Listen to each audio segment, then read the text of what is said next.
자, 이제 브랜디 클래식 두 번째 이야기를 하려고 이제 제가 자주 오는 주차장에 왔습니다. 이 주차장이 뭐 특별한 건 없고요. 차들이 많이 없어서 좀 널널하게 조용히 촬영을 할 수가 있어서 이렇게 왔는데, 브랜디 클래식에 촬영을 할 때마다 저는 항상 이제 BMW 요 89년식 230 모델을 가지고 오는데,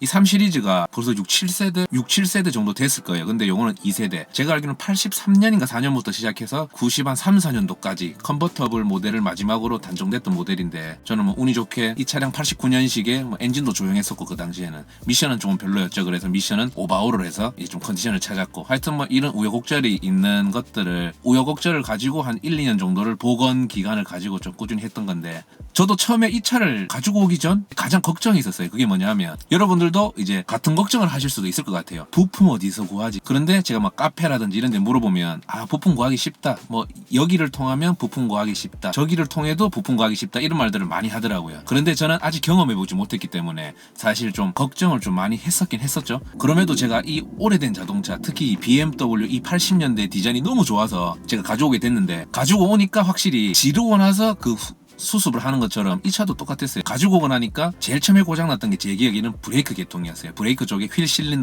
실린더라고 있는데, 제가 페달을 딱 밟잖아요. 하면 이제 오히려 이제 압이 팍 팽창하면서 뒤에 이제 휠 실린더를 팍 이렇게 좀 요래 있는 거를 팍 이렇게 해줘요. 그러면 이제 브레이크 슈가 이제 확장이 되면서 이제 드럼과 맞물리면서 제동이 되는 방식인데, 요것들이 처음에 고장나서 그거 고장나서 고치고, 이제 브레이크 슈 드럼 바꾸고, 브레이크 마스터 실린더 바꾸고, 뭐 이런 식으로 처음 복원을 했던 것 같아요. 그 기간이 한 2개월 3개월 걸렸어요. 왜냐하면 살아있네. 국산차 같은 경우는 그냥 주문하면 바로 수리를 할 수가 있었거든요. 근데 저는 그때가 처음이었고, 그때가 한 4년 전이니까 처음이었고, 어떻게 구할지 몰라서 동네방네 수소문하다 보니까 제가 알게 된 게 있어요. Real OEM 이라고, REAL 이라는 단어에 뒤에 이제 OEM.com 여기를 들어가면 보통 모든 차들은 차대 번호가 있어요. 그래서 앞에 영어 2자리랑 뒤에 5자리인가 6자리를 검색을 하면 이제 이 차가 뭐 미국에서 만들어졌는지, 유럽에서 만들어졌는지, 뭐 일본에서 만들어졌는지 이런 것들도 나오고, 정확한 연식과 무슨 몇 월에 만들어졌는지도 나오고요. 그래서 이제 이걸 검색을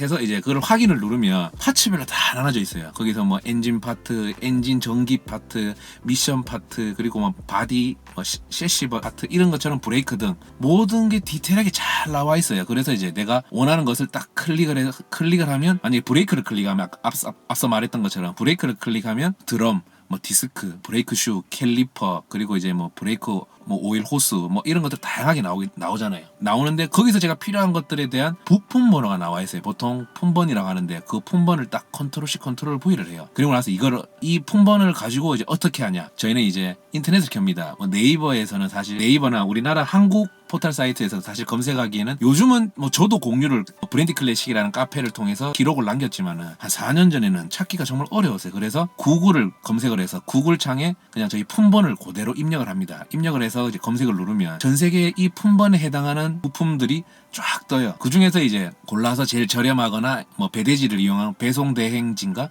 이런 것을 이용해서 부품을 가지고 오면 되는데, 저 같은 경우는 BMW 이 차량의 부품 수급은 제일 처음에는 이베이에서 많이 했던 것 같습니다. 왜냐하면 제가 물어봐도 보통 사람들이 뭐 이베이에서 하면 된다, 아마존에서 하면 된다, 마치 우리나라로 치면 옥션, 지마켓 뭐 11번가 같은, 그리고 이제 최근에는 알리익스프레스 이런 데서는 뭐 이제 부품을 수급할 수 있다고 하는데, 알리익스프레스 같은 경우는 저는 생각보다 부품의 양도 많지 않고 애프터마켓 부품들이 많은데, 정말 괜찮은 애프터마켓의 부품들은 제가 못 본 것 같은데, 브랜드 상관없이 주문을 해도 괜찮은 부품들이면 저는 그런 데서 주문을 해도 좀 저렴하게 알리익스프레스에서 주문을 할 수가 있어서 주문을 해도 된다고 생각하는데, 뭐 브레이크 같은 경우나 아니면 뭐 미션 관련된 거, 엔진 관련된 거, 이런 부품들은 저는 왠지 순정 부품 아니면 뭐 애프터마켓에서 굉장히 유명한 브랜드들 있잖아요. 뭐 보시라든지 밀레라든지, 그리고 뭐 엠포드, 이런 것들을 좀 이름 있는 것들을 주문하려면 품번을 알아서 이제 검색을 하면 이베이나 아마존에도 다 있습니다. 그런데 올드카를 가지고 있으면서 알게 된 사이트가 있어요. 저는 최근에 가장 많이 시킨 곳이 ECS 튜닝이라는 곳입니다. ECS 튜닝이라는 곳에서 많이 주문을 해서, 사실 뭐 배송 대행 서비스를 이용 사용하려고 하니까 사실 큰 차이도 안 나고 어쩔 때는 정말 거의 비슷한 것 같아서 저는 사실 한 번도 배대지를 사용하지 않고 가지고 와서 남들이 물었을 때 얼마 주고 가지고 왔냐고 했을 때 이만큼 주고 가지고 왔다라고 하니까 저렴하게 갔네 라고 하더라고요. 그 예로는 제가 서스펜션을 B8 빌스테인이랑 아이박 다운 스프링을 주문을 해왔어요. 근데 국내에서 판매가를 보니까 120에서 130만원 정도 하더라고요. 그런데 제가 이제 이베이를 통해서 품번을 확인하고 검색을 하고 그 판매자분과의 대화를 통해서 정확한 거를 주문을 해서 국내에 딱 떨어지니까 우리나라 돈으로 90만원? 80만원 중후반이었던 기억이 나거든요. 그러면 30만원 이상 제가 저렴하게 산 거잖아요. 배대지를 사용하지 않고도. 그래서 뭐 이런 식으로 주문을 했었는데 살아있네. 그래도 최근에는 이제 ECS 튜닝뿐만 아니라 오토아츠라든지 펠리칸 이런 곳들이 우리나라 사람들, 우리나라의 올드카를 운행하는 사람들은 많이 그쪽에서 주문을 좀 많이 가지고 오시더라고요. 그만큼 다양한 것 같아요. 구글에서 그 품번을 검색하면 사실 제가 몇 개의 홈페이지를 말씀드렸지만 그 외에 유럽에 있는 저는 사실 유럽말을 잘 몰라서 뭔지는 모르지만 유럽에 있는 사이트들 뿐만 아니라 뭐 전 세계의 부품들이 이 차 같은 경우 BMW 3 시리즈 2세대 모델 같은 경우는 저는 굉장히 손쉽게 거의 100개 중에 99개, 98개 정도는 손쉽게 제가 가지고 왔었거든요. 요런 사이트들만 참고를 하시고 다시 정리를 하면 realOEM.com에서 품번을 알고 나서 그리고 이제 뭐 이베이, 뭐 아마존, 알리익스프레스, 오토아츠, ECS 튜닝, 펠리칸 이런 사이트들만 활용을 한다면 사실 올드카를 구매함에 있어서는 유지 비용은 사실 저는 또 어떻게 했냐면 정비 공장에 가면 수리하기가 좀 비싸잖아요. 요즘은 예전에 비해서 올드카가 많아지다 보니까 가격이 좀 합리적으로 됐어요. 그럼에도 국산차보다 비싸서 저는 어떻게 했냐면 제가 유튜브 촬영을 하고 있잖아요. 유튜브에는 없는 게 없더라고요. 저도 유튜브에 미션 빼고는 제가 거의 서스펜션이라든지 브레이크 작업들은 제가 유튜브에 남들이 작업했던 것을 보고 따라해서 했어요. 심지어 계기판도 제가 3-4번을 뜯었다 했는데 이것도 유튜브를 보면서 했을 만큼 유튜브에는 정말 없는 게 없더라고요. 그래서 부품을 이런 식으로 구하고 나서 유튜브를 통해서 개인 정비를 한다면 요즘은 뭐 1시간, 2시간씩 빌려주는 카센터 정비 공장도 있더라고요. 그런 곳들을 임대를 해서 하면 아마 BMW는 제가 이거를 처음 사서 계속 제가 찾아보면서 공부를 해서 그런지 몰라도 그렇게 부품 수급에는 어렵지 않고 또 이것도 귀찮다고 하면 저는 우리 브랜드 클래식 카페에 물어봐요. 나 이거 혹시 부품 가지고 계신 분 있어요? 이러면 없을 때도 있지만 분명 저도 그렇지만 올드카 부품을 가지고 있는 경우가 있어요. 수집처럼 마치 수집가가 된 것처럼. 그래서 이게 가지고 있다가 누군가 필요하면 저렴하게 아니면 해외 배송비랑 비슷하게 넘길 때가 있거든요. 그러면 두 개가 동일한 가격이라면 국내에 있는 게 더 빨리 오겠죠. 그래서 이제 그렇게 국내에서도 수급을 할 수 있는 이런 앞패드를 활용을 해도 좋을 것 같더라고요. 그래서 저도 벤츠를 몰고 있지만 아직 벤츠는 많은 고장이 없어가지고 이런 부품을 어디서 구하는지에 대한 것들은 BM만큼은 사실 몰라요. 하지만 이제 그 다음 편은 벤츠를 어떻게 올드 벤츠의 부품을 어떻게 구하는지에 대해서도 제가 한번 이런 식으로 설명을 통해서 벤츠 브랜드를 좋아하는 사람들에게 좀 더 쉽게 올드 벤츠를 유지할 수 있는 그런 편들을 만들 거고요. 그리고 요 다음 그건 한 4편 아니면 5편이 될 것 같고 이제 이게 2편이잖아요. 3편은